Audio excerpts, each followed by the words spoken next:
afternoon everybody, boa tarde a todos. Welcome back aboard Andresa. I'm just on board today, cleaning up, just doing a little bit of polishing some of the stainless steel, get the floor a quick scrub.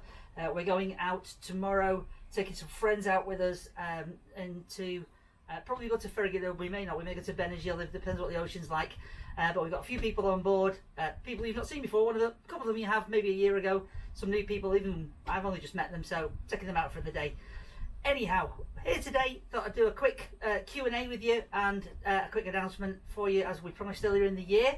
So I've asked a couple of questions on various of the vlogs. People asking me about what's my favourite boat, when did I get into yachting and things like that. So I'll answer a couple of those and then we'll get into the reason for the video first of all. So first, people ask me quite a bit how I got into yachting. Completely by accident. In fact, I grew up in Manchester in the UK, which is miles from the ocean. My only boating experience as a young person, I had a boyfriend and I went with him and his family on holiday to Cornwall, and his father had a broom speedboat with an outboard on the back, and we went on holiday with him and his family, and I hated every moment of it. I didn't like it at all, thought it was rubbish, couldn't understand what all the fuss was, totally went off it. Never saw another boat again then until I was into my 40s. I'd been in business for a while and we had a very successful business. We've since sold that particular business, but we used to take our top 40 clients here to Portugal because I was living here in Portugal by that time, and my business partner likes to come to Portugal and he plays golf a lot.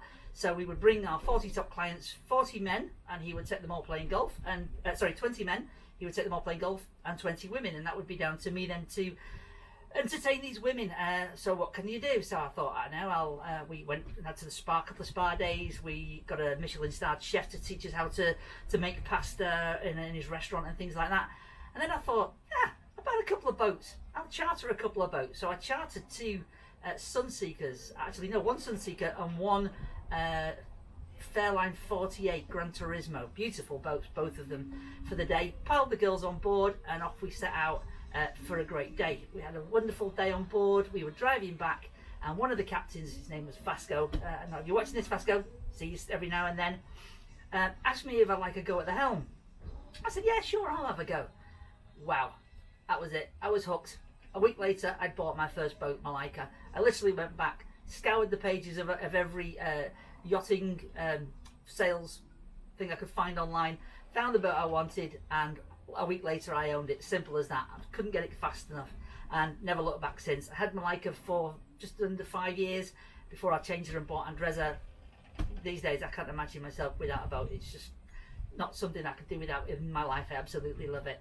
So that was how I got into yachting. One of the other questions people have asked me is what was my best experience in yachting, the best experience I've had while owning a boat. And I have to say, it sounds a bit odd, but we went a few years back, about 3 or 4 years back now. We were into the Med. We'd been in there for a few days. We'd been to Porto Sherry. We'd been to Gibraltar, and then we whipped round to Puerto Banús, where we had shot some film last year. And I had 5 of my friends on board, 5 girls, my friend Linda, her 2 daughters and one of their friends, and Susie. Obviously we were all staying together, and complete great time. We were all going out, we were clubbing every night, and then at the weekend we said, I know what we'll do, we'll take the boat out, we'll just anchor off the beach in Marbella and we'll have a day swimming, we'll get the underwater scooters out, we'll have a bit of fun, which we did. There was a small anchorage there, everybody were just off Nikki Beach, for those of you who know Marbella. And then at that point people started to go. We came to start the engines to leave and the starboard engine wouldn't start. So I'm thinking, it could be these little relays that we have from time to time that play up, go down there. No, they were fine. Swapped a couple of them out. No, it was fine. So I'm thinking to myself, I can hear the engine trying to run but not start. The starter motor's not turning. So I thought, the starter motor's gone. So what I'll do, we'll go back under one engine, portside engine only, and we'll get back to Banús and we'll just get the guys out from Volvo the next day to have a look at it. This was a Sunday, so we set off back, which, as we found out, was not as easy as it sounds, because Andresa's hydraulics are all powered from the starboard side engine.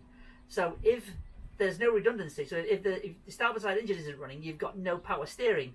So we had no power steering at all.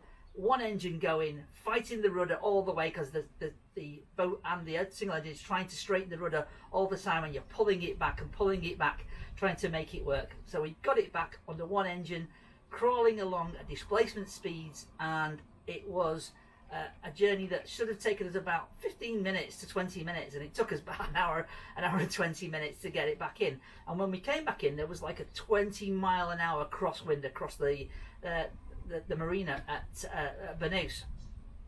So we radioed ahead just in case we needed some help to get the marinas help there, get the marineros out to see if they would help us. All they came to do was watch. But as it happened, we were on a med mooring, and we were literally neck to neck, inches apart from two yachts. I'll try and stick some photographs up here to show you what they're like.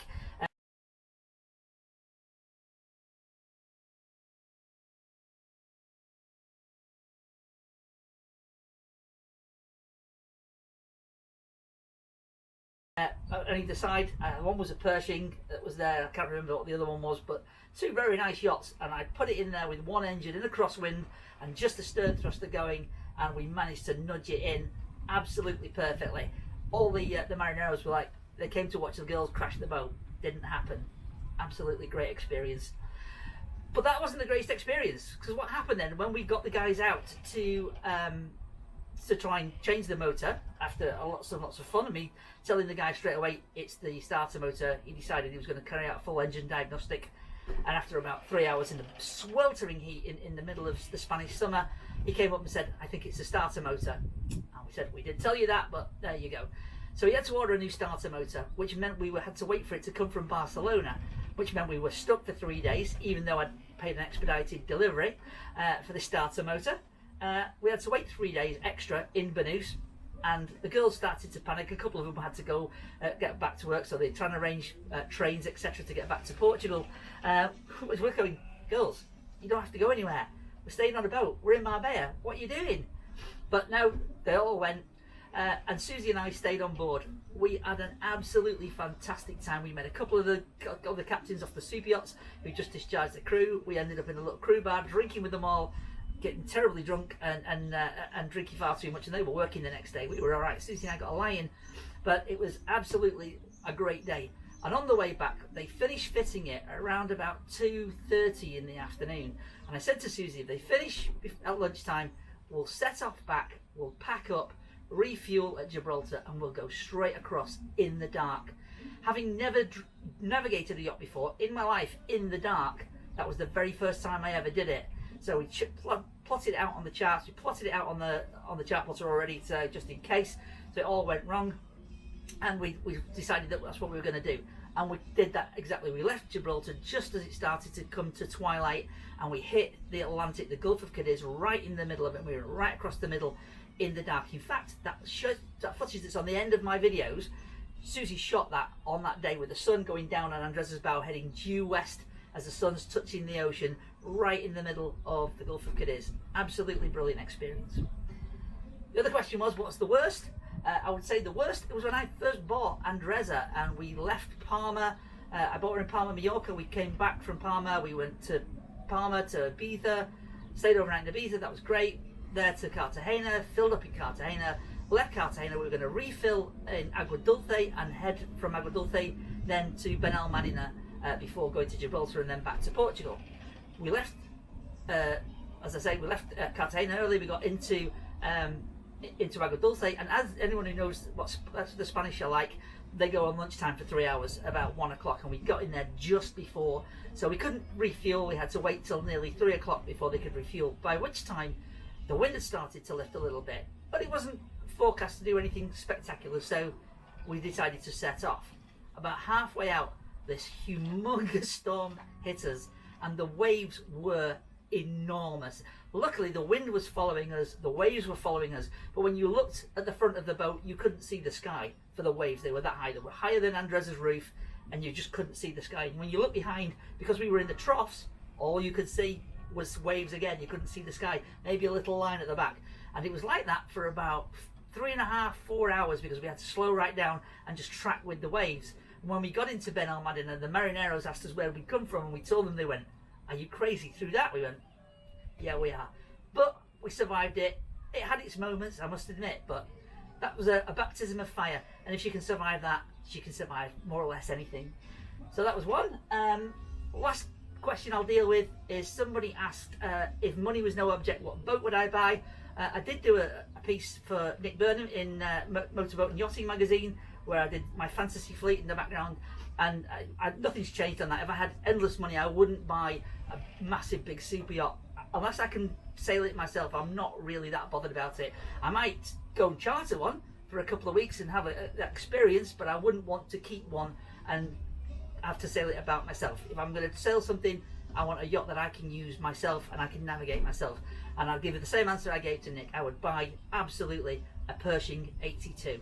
Absolutely stunning, surface piercing drives, cruising at 40 knots, absolute monster of a boat, beautiful, real presence, and that's absolutely what I would buy without a doubt. Okay, enough questions and answers. We'll do another one another time. I'm sure there's more people can ask me things, and I'll do my best to answer them. So what I promised you earlier in the year is that we were going to try and relaunch the competition to let somebody come on board and spend some time on board Andreza with us for a subscriber. And true to my promise, I'm going to do that this year. I'm going to try, if things stay as they are and people can travel because of COVID. So rather than just do a day on board, what I'm promising somebody is an owner experience, what it's like to own a yacht like Andreza for a weekend. So we will do a long weekend for a couple or for two people. Susie and I, you'll join us as guests on board.